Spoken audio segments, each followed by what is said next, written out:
everybody. Welcome to another episode of What a Hell of a Way to Die. It's Francis, and today with me I have Sarah Sicard, editor, writer extraordinaire at militarytimes.com.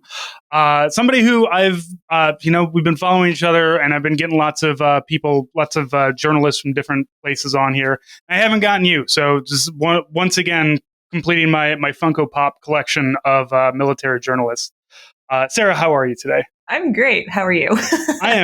I am fantastic. I wanted to get you on. A lot of times I bring journalists on to talk about serious things, but I saw something come across your feed, which I thought was a very interesting kind of roundup of it's called our awards for the absolute worst military movies of 2022. So before we recorded, you told me that this actually started last year. What is it that led you to doing this, basically, to yourself? Because I assume you watch all of these. Yes, I do. So I think last year it was about 17 hours of movies. Good Lord. And they're all like specifically bad movies. Yes. So we obviously cover great movies year round, but this is just a nice way to sort of round out some of the, terrible, sort of inauthentic or just, completely out of bounds movies that producers decide to make for whatever reason. So what is it that qualifies something as a bad military movie? Typically, I think last year we sort of started out with the idea that there are a lot of military movies that focus really heavily on cliches from the military community. So, the guy who drives a Camaro, but he's like an E2, or like, somebody with PTSD, which means he can't look at fireworks at a barbecue on the 4th of July. But they're just like me for real, though. So we, with that in mind, we were sort of like, what's a great way to sort of catalog these in a way that honors them for being bad, because we still watch them, and we really find joy in the silliness of it. So I found the one from last year as well. So we'll take a look. We'll take a look at the 2022. Go through them. You call them the Burn Bag Awards. Where did you get that name from? So, a burn bag is obviously one of those sensitive documents bags they use to sort of burn confidential materials when they're no longer of use, or, we're doing a giant cover up of Area 51.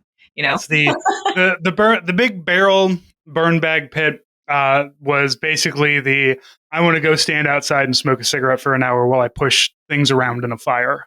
You just go out there with a lighter, stand and slowly feed documents into this barrel that's full of ash, and smoke cigarettes and get all kinds of great lung cancers. I'm sure.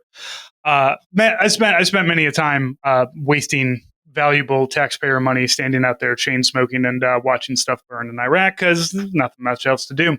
So let's go ahead and hop into it, and we'll go through this list. Maybe we'll touch on some of the other ones that you had from last year, and we'll talk about, we do kind of have obviously military movies have been made, since movies and the military have both existed in tandem, but certainly the last 20 years has been has given us some wild shit.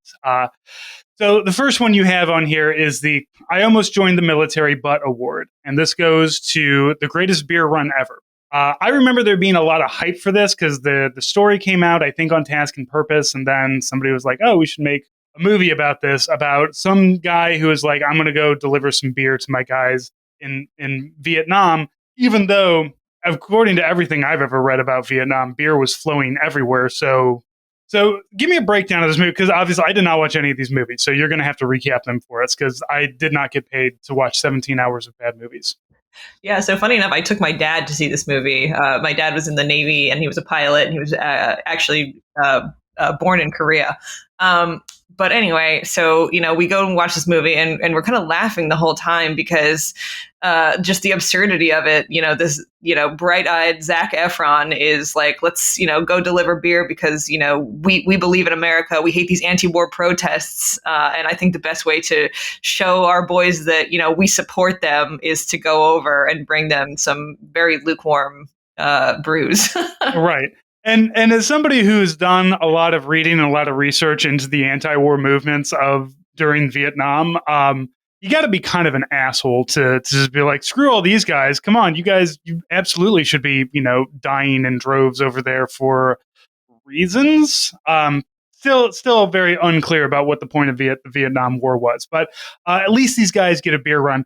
I do wonder though, like Zac Efron, God bless him, is he ever going to not look like a Disney teen to us? I wonder, because I remember Zac Efron. The last thing I remember watching him in is Greatest Showman, next to what's his name? Hugh Jackman. Hugh Jackman, yeah. It's like Wolverine, Hugh Jackman, which is a really great musical, but still, like, Zac Efron is in that, and you describe him as bright-eyed, and, like, yeah, he's got those baby blues that just always betray him as, sorry, man, you're like a kid. I can't fucking take you seriously. Yeah, and in this movie, I think that story, he broke his jaw or whatever, and so he has a new one, and it made his face a lot more sort of jowl oriented. but no, it's something about the eyes. They make him look like he's like forever 17. Yeah. Which, like, as somebody who was always the youngest of the family, I understand fighting against that. Just be like, I'm not a kid, I promise. I'm almost 40, but not Zac Efron. Sorry, buddy. Well, we'll see. Maybe one day he'll finally age, and his eyes will age, catch up with the rest of them. So what is the plot of this? We're going to deliver beer. We deliver beer. Is that how it ends? It's like, here's a case of beer, and they're like, yeah, cool. We've got like so much heroin here that we're doing though. So do you want to smile out of this? How does this end?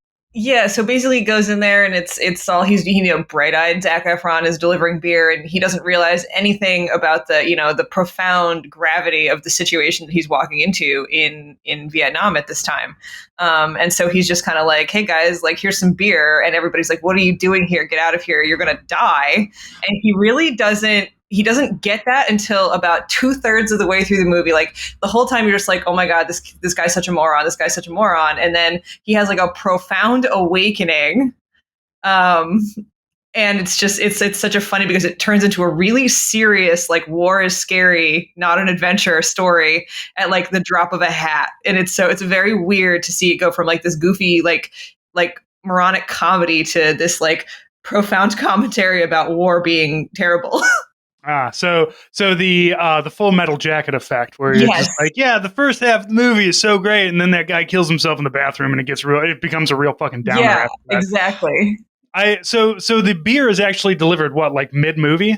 Yeah, he kind of delivers one early on to a friend who he runs into like happenstance at the port that he arrives at, and they are kind of like, oh, this is a crazy idea, but they still, like, even them don't quite understand the gravity of the situation, because they're still like safely in, I think it was Saigon at the very beginning of the movie, which is not fallen yet. So it's like a very like, oh, this isn't that bad of an idea. Look, I showed up and everything seems really nice and nobody's shooting at me. Obviously, people have been lying about this whole Vietnam War thing. Pretty much. All right, let's go to the next one. Saltiest Dog. This one is about a movie about a dog. A movie entitled Dog, about a dog, with Channing Tatum, who is Dirk Handsome, as I refer to any of those like square-jawed white dudes that all look the same. Just Dirk Handsoming it up. It's unfortunate because I really, Channing Tatum has really good comedic chops and not really good like serious ones. Although, tell me, I did not watch Dog. Does Channing Tatum deliver in a serious role as a dude with the TBI? He's not bad. It's kind of a shame because, yeah, you're right. Like, if this had been made probably a little bit like, I know it sounds weird to be like this horrible movie about a dog and a guy with PTSD and a TBI, should be made a little more comedically, but I almost think that would have landed better because Channing Tatum has such good like physical comedy. Yeah, like if he just kept like forgetting things constantly, like he just has to put up a whole bunch of post-it notes around him, like memento. And he just but it's all like stuff like the dog's name is, and then he loses that one. He's just like, well, shit, now I'm just gonna have to call it Dog. And then which would have find at the end. You find at the end the dog has a collar on it, and its name is Lulu or whatever.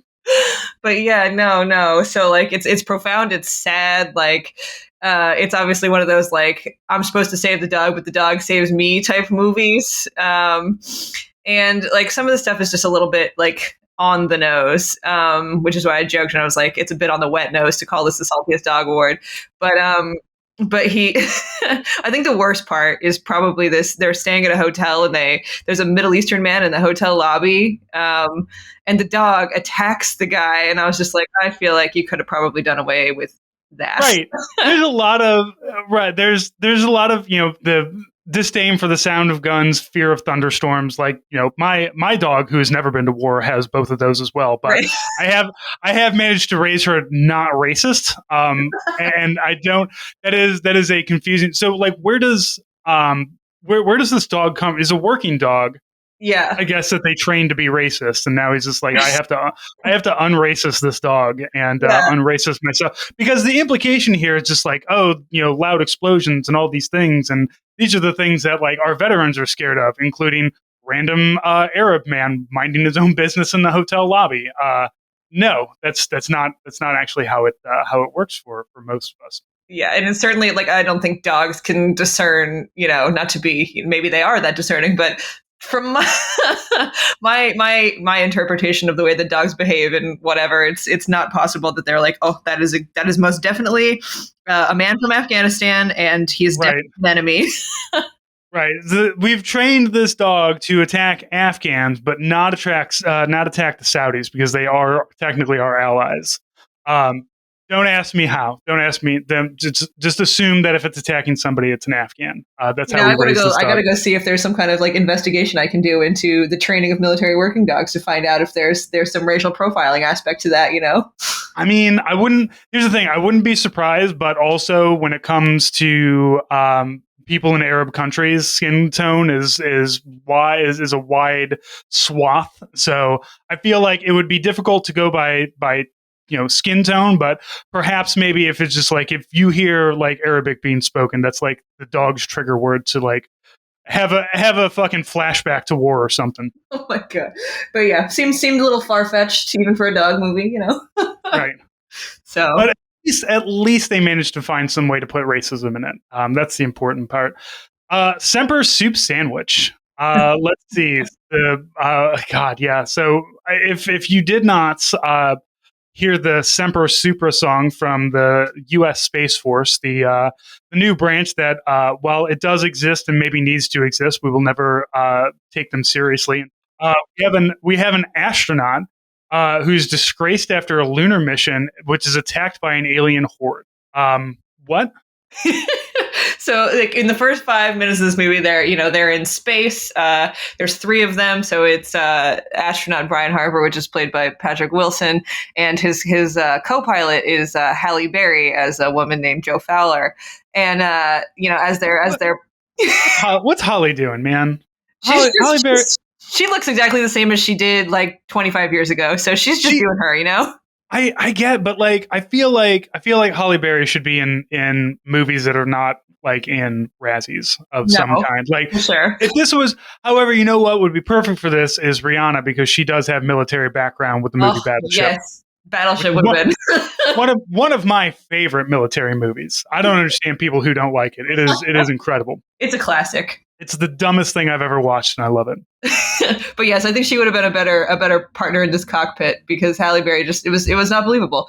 But anyway, so they're flying through space, and one of their colleagues is outside of the lunar module working on something when this alien horde attacks, takes out the power on the space shuttle, and they have to make it back to Earth somehow.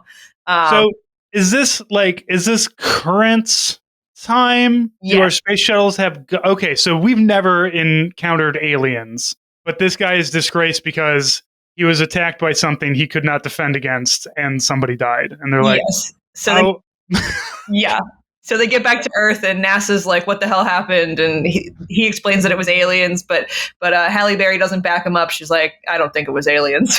Okay. So this is not, okay, so this isn't a Battleship situation where everybody's just like, no, aliens exist, and there they are over there. No. This is kind of a come back and grab a gun and say the moon's haunted and try to go back and take care of it. But okay. So now I'm set. I've got the stage set for this. Continue. Yeah. So then I think it's like 10 to 15 years passes, and Harper is still, disgraced. He teaches classes at some local college, community college or something, and the moon starts falling out of the sky. Absolutely. Absolutely a thing that'll happen. Yeah, and everybody's trying to figure out why it is, and then Halle Berry, she's now really high up in NASA. She runs into a creepy old astronaut played by Donald Sutherland, who is hiding. Fuck, now I have to watch it. Anything where Donald Sutherland shows up and is just like leering at a woman.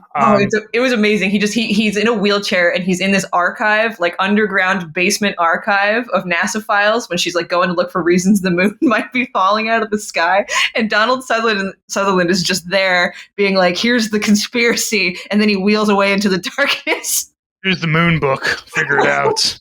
Pretty much. And so he has to save the day along with this. So she basically calls up Harper back, along with Casey Houseman, which is played by John Bradley from Game of Thrones. And he's the one who discovered the moon was falling out of the sky in the first place using stolen credentials from NASA. There's so many moving parts to this. It just Wait a minute. We need to get documents to document that the moon is falling out of the sky. Is this also a thing that people are just like, I don't know, maybe a moon fell out, maybe it was something else, maybe?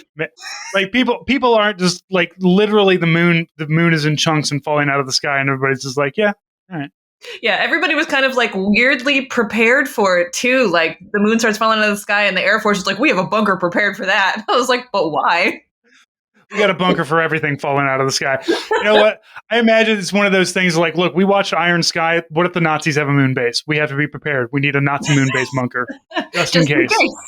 But it's not the same as the moon falling out of the sky bunker. Two different bunkers. We have different depth ratios that we need to go with versus Nazis versus the moon falling out of the sky.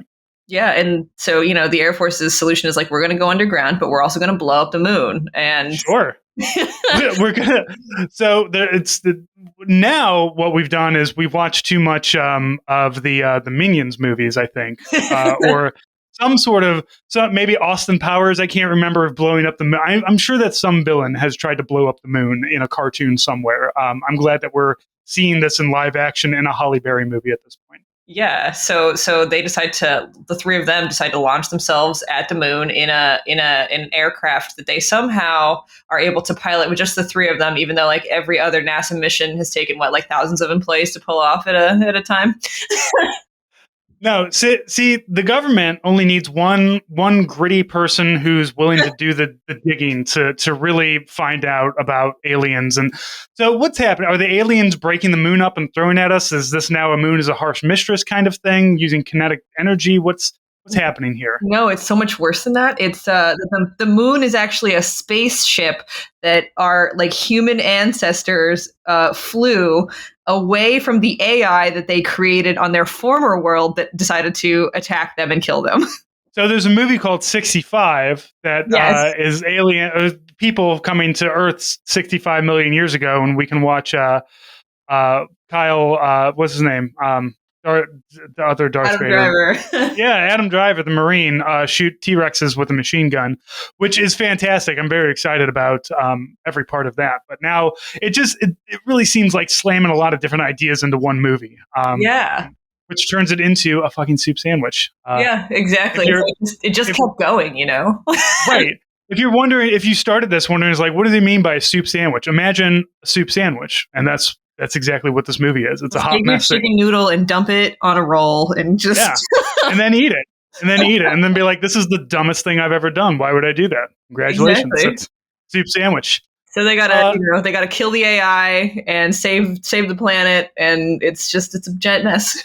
There's an EMP, which doesn't exist unless you're doing it with an actual nuclear explosion. And someone sacrifices himself to become part of the moon's collective intelligence. So what happens to the moon? Does it stay? Does it leave? Yeah, so the moon reassembles itself because it's not like a sandy little like rock crater like we think it is. It's apparently some kind of super advanced piece of technology that our like humanoid ancestors built to be like super protective and self-healing and whatever. So now the moon is fine again because they've destroyed the AI with the EMP. So who are the aliens then? No, it wasn't aliens. It was AI. Okay. Yeah. Okay. Which sure. Is such a mess. Such a mess. No, I'm not going to watch it, but I'm I'm excited for somebody else to watch it and have their brains just complete. Again, this is why these ridiculous movies can be done. I feel like you can absolutely do, because Battleship's a great example of Right. a dumb movie that's just fun and it's okay, and it involves the Navy, but also what the fuck are we doing with the moon? The moon is no longer a harsh mistress; it's a ship. But did the AI come with it? You know what? Let's move on. I'm gonna stop. Yeah, we can Dishonorably, talk about this all day. yeah. And I feel like maybe I should watch it, but I think I just have even more questions. Yeah, that's really Okay, dishonorably discharged goes to the contractor. So this is not Jack. So you say it's like Jack Ryan, but this is basically Blackwater, I assume. Yes. Okay. So if a Jack Ryan type character decided to get out of the army because he was service disabled and decided he needed to join Blackwater because the only thing he's good at is like war. Yeah, that's actually a problem, and we shouldn't make movies about how great that is. Oh yeah, and so I mean, basically, the main character Harper, again with these last names, same last name as the last movie, gets these are very manly names, Sarah. Yes, you wouldn't they are. understand. Very very white Jack guy Ryan, names. James Harper, John Matrix, Yes. shit like that. Manly names for manly men. So he gets kicked out because he's abusing steroids to deal with a knee injury that he got while somewhere. That's okay. And That's it was fine. like his whoever was in his commanding officer before was fine with it and like hid the piss test results, but then suddenly they get a new commanding officer and who's like, I'm not okay with this. So that's how he gets thrown out. Yeah, famously, special forces people getting kicked out for doing drugs, a thing that happens all the time, as we know. No, it doesn't. They just deal drugs. And of course, this whole like he's doing steroids, but it's because he's hurt, not because he's his brain is turned into a liquid from 7 TBIs, which is normally why these guys are doing a whole bunch of steroids. I don't even know if you can abuse steroids like that. Like, you're not getting a high off of it. Like, what are you abusing? So. I don't know. Right, it's like I'm addicted to my knee not hurting. Like, right, which is just like sounds reasonable. It's not that weird. Okay. yeah, like you should have a waiver for that. Like, we need you to be able to run. Well, I got to inject this shit into my knees, and then I can run. They're like, all right, cool, we'll write that down. He's got to inject this. Like, you can pop hot for like Vicodin or Valium on your urine test and just be like, look, I have a prescription. It's fine. And they say, okay. Right. And also like a little behind the scenes, because I used to be a UPL, a unit prevention leader. And for steroids, you have to get like twice as much urine for some reason. I don't know why, but you have to like top the bottle off with 60 milliliters. And it's very specific when they're like, we think that you're doing steroids. You have to pee in this cup. And you have to fill it all the way up. So, you know what? Military decisions aside, of course, we haven't been really great with retention lately anyway. And these are the reasons, because we let people like Sergeant First Class James Harper not shoot steroids into his knee on a regular basis. So does Blackwater let him do that? Blackwater lets him sort of do whatever he wants. And this, oh, yeah.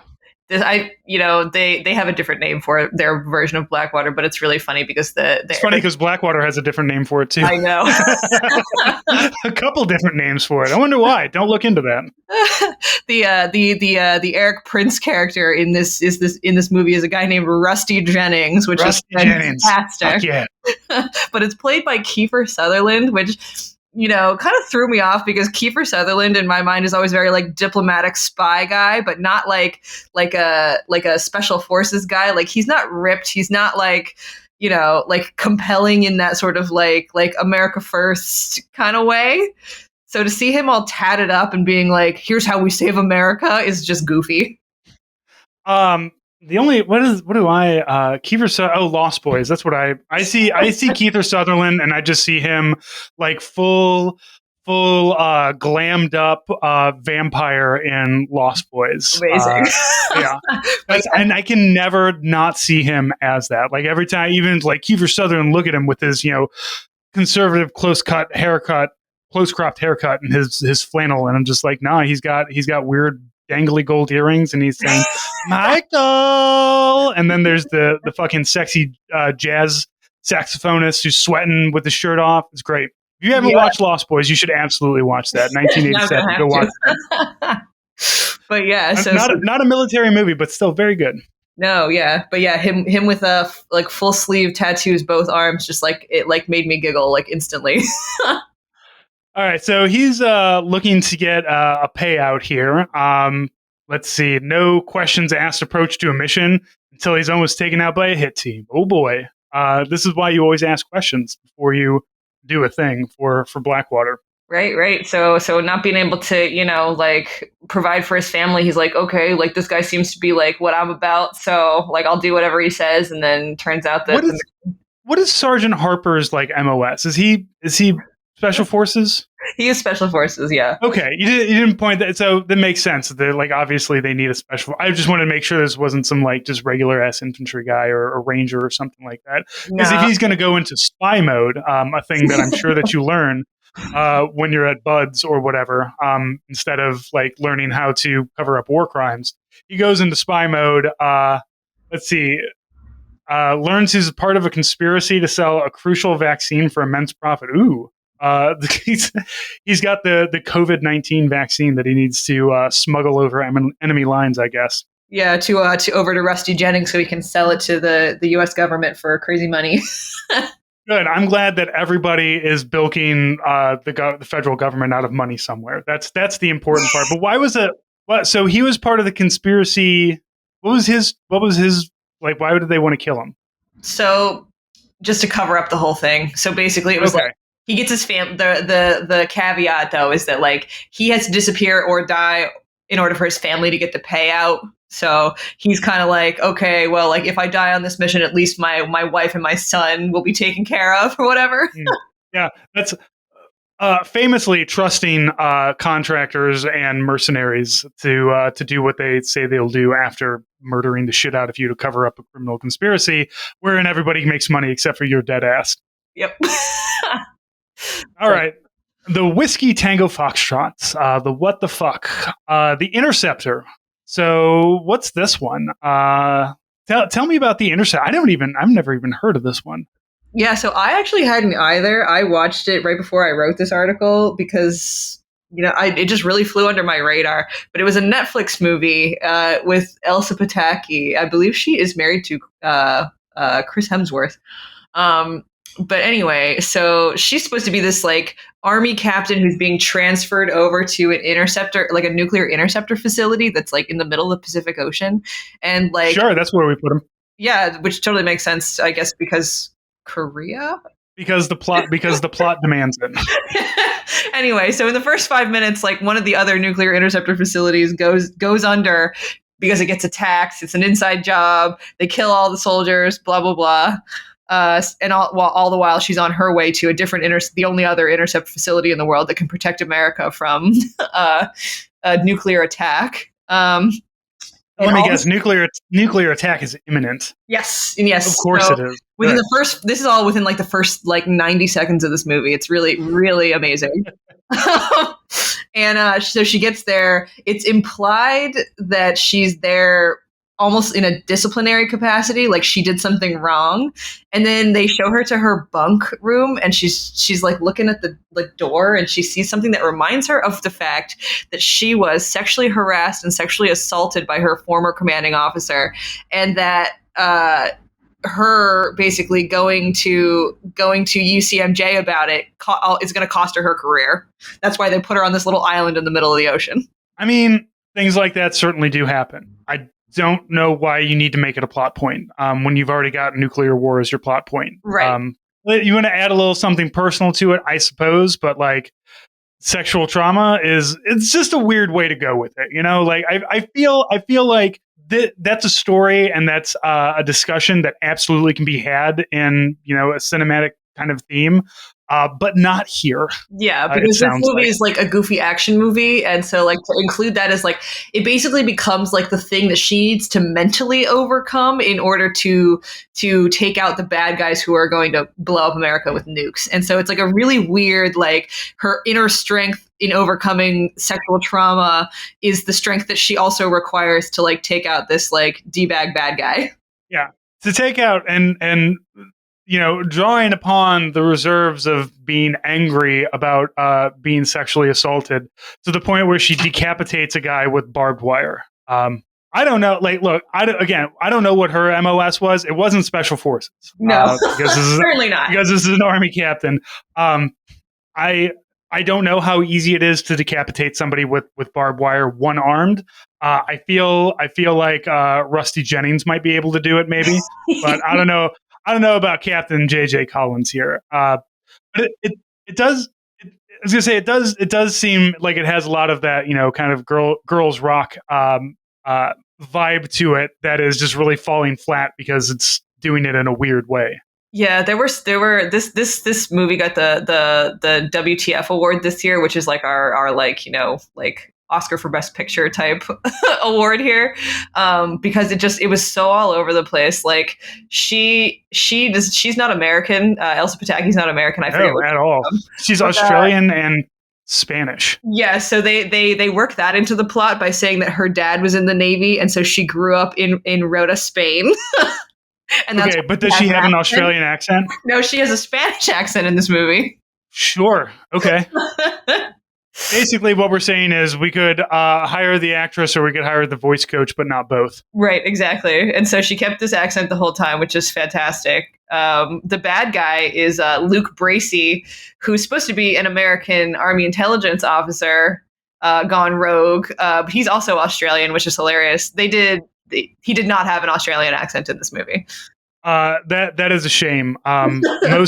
I love Australians doing American accents because every once in a while it creeps out, right? Right, like Charlie Hunnam, like when you like him in Pacific Rim was fantastic because it really seemed like he didn't know if he should be doing an accent or not, and it just kept like because it's not filmed sequentially, it's just kind of all over the place. Which it's fine. It's Charlie Hunnam. He's another Dirk Handsome. He can do whatever he wants, I suppose. Yeah, so I almost think Elsa Pataki in this movie is supposed to be like the female equivalent of like the Dirk Handsome. Like she. Yes, but I mean, look, we should absolutely have more G.I. Jane-esque movies. Oh, for sure. Women can certainly do war crimes as well as man can, but yes. It sounds like this one, it wasn't done very well with this one was off. It was goofy. And, they made it a point to like, they killed her commanding officer within, the first 4 minutes of her finding out that, the base is under attack. And he has to rip off her shirt because it's covered in his blood. Sure. I can see, I'm looking at images and I can see there's a whole lot of white tank top going on here. Yep. That kind of movie where we're respecting the hell out of women. Oh yeah, good shit. My favorite part though was they had this pet turtle in the command center of the intercept center, and I just kept thinking like if they kill this turtle, this movie's going to be ruined for me. I'm looking at an image of all of the characters, and there's somebody who has that mustache that like. It's not really a goatee, but it goes all the way down the neck for some reason. It's not really a Fu Manchu. It's just I don't know what's going on with that. It feels like somebody said you need to be the D-bag, so do what you can to look like that. Grow this weird facial hair because that's just synonymous with being like an asshole. Exactly. We need you to look as douchey as hell. It looks like he's the guy that cuts the sleeves off of all of his t-shirts. Show off his guns. Just let everybody know I do lift up heavy things and I put them back down again. So you don't want to mess with me. Yeah, there was definitely a lot of like I'm an old good American boy from the Midwest, and like all I've eaten was a lifetime of corn, and this is just.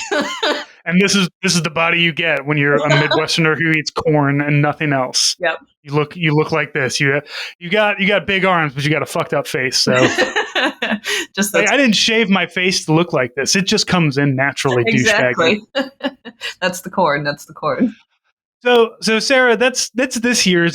So was there any like good movies that came out, military-esque, that were 2022 that you would recommend watching? Oh, I mean, we've got two Oscar frontrunners here between All Quiet on the Western Front and Top Gun as well. So I watched Top Gun, and you know what, I had fun with it. I thought it was a fun movie, Yeah, just it's a because popcorn it's movie. yeah, it's and they managed to but one of my favorite part of the the new Top Gun movie is when they do the volleyball scene where everybody's got their shirt off, but much like in the original Top Gun, there's always one dude who they didn't pay extra money to get abs. So that's the guy who has to wear the shirt. And in the first one, it was Goose, and this one, it was like the nerd named Bob. Oh, that's Uh, so funny. I actually I got to interview the guy who played Bob. He's a very good sport. I didn't like the character at first, but again, it's just a dumb popcorn movie. I have not watched All Quiet on the Western Front. I generally do not watch depressing war movies, so I might get to it, I might not. It's one of those like, hey, when are you ever going to be in the mood to watch Come and See? Probably never, but you should watch it. It's a very good movie. It's going to scar you emotionally for a while, but much like I've read All Quiet on the Western Front, and I've read Storm of Steel, so I have an idea of what's going on. But the everything I've seen of it looks good. It looks a lot better than 1917. I'll say that. Yeah, yeah. I think it was slightly more compelling. I know there have been a couple arguments that that All Quiet this year was it was not good because it makes it seem like the German war effort and then ultimately like turning into like Nazi Germany is sort of justifiable. And I really didn't get that from it. I think it was just they used the political backdrop to explain like historical context, and in but the forefront of the movie was absolutely just like no matter what side you fight for as just like a foot soldier, like all war is hell. Yeah, it sucks regardless, no Exactly. matter what. Uh, so how about just other really good military movies that you've seen? I watched Devotion this year. That was really fantastic. Actually, I thought that was extremely well done. What's Uh, that one? that's the one with Jonathan Majors and Glenn Powell. I gotta. Let's The see. it's Korean. It's Korean. It's a Korean War movie. Okay. It's basically the first black aviator in naval history. Jesse Brown. It's a true story. Jesse Brown was gunned down in one of the early battles of the Korean War, and his I don't know if it was his commanding officer per se, but they were in the same unit. Tom Hudner downed his plane next to him in order to try and save him. It didn't work, but it's just like this story of brotherhood. Really, it was really great. So and it looks nice. I do enjoy the more period piece kind of stuff. It usually is a little. Sometimes they can be a little cheesy. Yeah, this one wasn't so bad. It was a little more. It was intense. It was kind of dark. But yeah, it was nice to see some attention paid to the Korean War. I feel like that's definitely one of those like eras of American war history that kind of gets glossed over. Yeah, we don't talk about it much. No. Probably because we killed like 20% of that country. Yeah. Yeah. Let's see. So, and I'm scrolling through the stuff that you had from last year as well. I see your Whiskey Tango Foxtrot was something called Zeros and Ones. Oh What my is this one? god. I think that actually might be the worst war movie I've ever seen in my entire I life. was That was going to be my next question: is what's the worst war movie you've had to watch? So tell me about this. I honestly, for the life of me, watched it twice, which is like 4.5 hours I'll never get back. I could not figure out what this movie was about. So it's the Amazon says Ethan Hawke and Abel Ferrara join forces for this gritty, tense political thriller set in one deadly night in Rome. As a soldier, Hawke races to stop an imminent terrorist bombing. Yeah, so that may have happened. But it's like this really weird like art house sort of like weird cutaways of just like him, and it's his brother, and his brother's the terrorist, and it's supposed to, I think, make you question like why like American soldiers serve their country when they're the real terrorists kind of movie. Yeah, all those times I spent at at the Pizza Hut on Bagram. It was really the worst that I could be. Uh, I would say, have you seen? Okay, have you seen the movie VFW? No, actually, I haven't. Okay, so VFW is one of my favorite military movies. It takes place in, as you would imagine, a VFW, but the old, so there's a bunch of old timers in there, and then like one young guy shows up in uniform with a duffel bag, like just got off the plane back from Iraq or Afghanistan, and he's just like, yeah, instead of going home to meet my family, I need to go get drunk with a bunch of old dudes at the VFW, and then like but like they're old and they're angry old men because they're of course, and there's like young hip people across the street, but it turns out they're zombies, I think, and then they have to fight a zombie horde, but they're like fast zombies, not they're not Not the Walking Romero Dead slow. zombies. Yeah, they're not the slow shambling ones, they're the ones that run and can jump through stuff and everything. And it is also one of those low budget kind of art house, like the entire thing is shot at night in a dingy VFW, which is just like, wow, you guys are hiding a lot, and you probably should. I highly recommend it as one of the dumbest movies that I've ever watched, as well as Battleship. I will watch Battleship plenty of times. I mean, Battleship is great. That's one of those movies that I like, pop a beer and watch that movie because it's just so great. Exactly. There's nothing. I mean, I will occasionally go and just watch the AC/DC Thunderstruck montage of them getting the USS Missouri up to speed. Like that in and of itself, the first time and you hear that fucking opening riff, and you're just like, yes, this is exactly what this movie needs right now, is a montage to AC/DC's Thunderstruck. Literally nothing could ever improve this even more than it is. It is a perfect, stupid military movie. Any other movies that you would suggest? Or how about TV shows? I mean, like I had remarked, did you watch Enlisted? No. Enlisted is good. I liked Enlisted. Did you? It's on Hulu. Yeah, it's the one, like it's the only time I've seen them do like an irreverent comedy done right about the military. Like there are movies like or TV shows like Generation Kill has funny moments in it, but is not meant to be a comedy. Enlisted is, and Enlisted is, it's three brothers, and they are the three people that you meet in the army. You've got the gung-ho sergeant who's really good at being a sergeant, really loves being a sergeant. You've got the middle kid who's the specialist who hates being in the army, but he doesn't have anything else to do, doesn't know where else to go. And then the younger brother who's the dipshit private who's just like, yeah, man, whatever, let's go and do it. Let's do this. So it's like a perfect, rainbow of the people that you find in the army. Because like all these movies, it's a bunch of Dirk Handsom's with their guns out, both actual guns or their the sleeves taken off of their shirts. And in Enlisted, there's the one sergeant looks in good shape, and then there's another female sergeant who looks in good shape, and then everybody else just looks like a normal person. Yeah.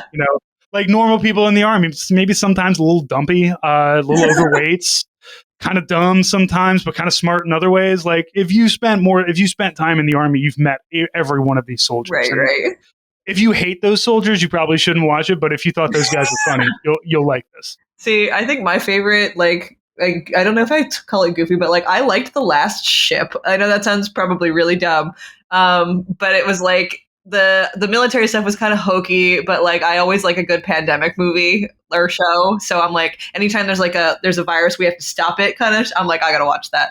So Last Ship was that. They were authentic at certain points. Like they, the fact that the whole army operated out of Norfolk, like they kept true to like some of those things that were like obvious and when whatever.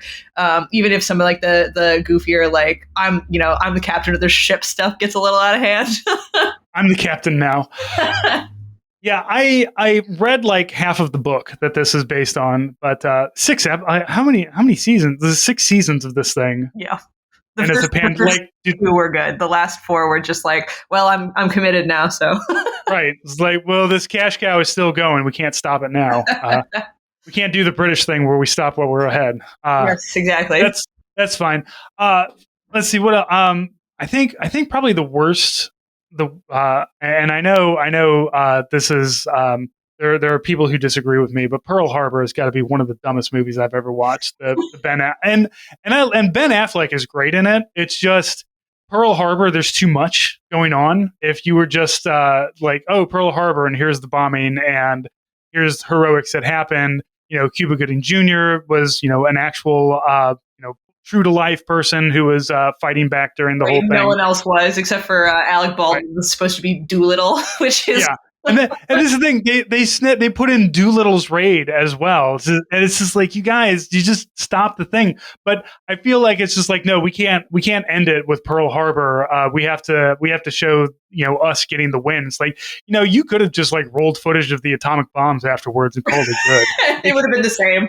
Yeah, how it started and how it's going to end, kind of things. Like, don't worry, guys, if you don't know how it ends, we nuke the shit out of them a couple times and firebomb Tokyo, and we just generally do horrible things to win the war. It's fine, right? And then now we've got Oppenheimer coming out this summer about the nuclear bombs. So we can call that a sequel. Yeah, or a prequel maybe to or a prequel, yeah, depending on where they start the movie, right?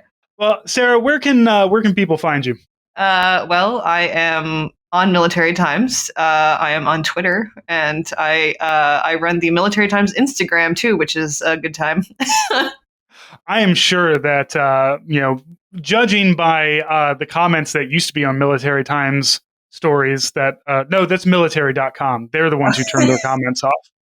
Anyway, as somebody who has spent time on veteran social media, I'm sure that the comments and replies are nothing but positive and reinforcing. Well, what's funny is that the Military Times Instagram, I took it over in, I think it was mid 2019. We just decided to stop putting news on it and just to go straight memes. So that's all people want. Like, I go to Twitter to be mad. I don't go to Instagram to like look at pretty pictures. Yeah, exactly. Well, Sarah, thank you so much for coming on. I'm going to definitely keep an eye out on some of the other stuff that you're doing, and maybe when we get some good military movies or some terrible ones, we'll watch them and bring you on to talk about them. Yeah, amazing. I'd look forward to it. All right, thank you. Thank you, everybody, for listening, and we'll talk to you next week.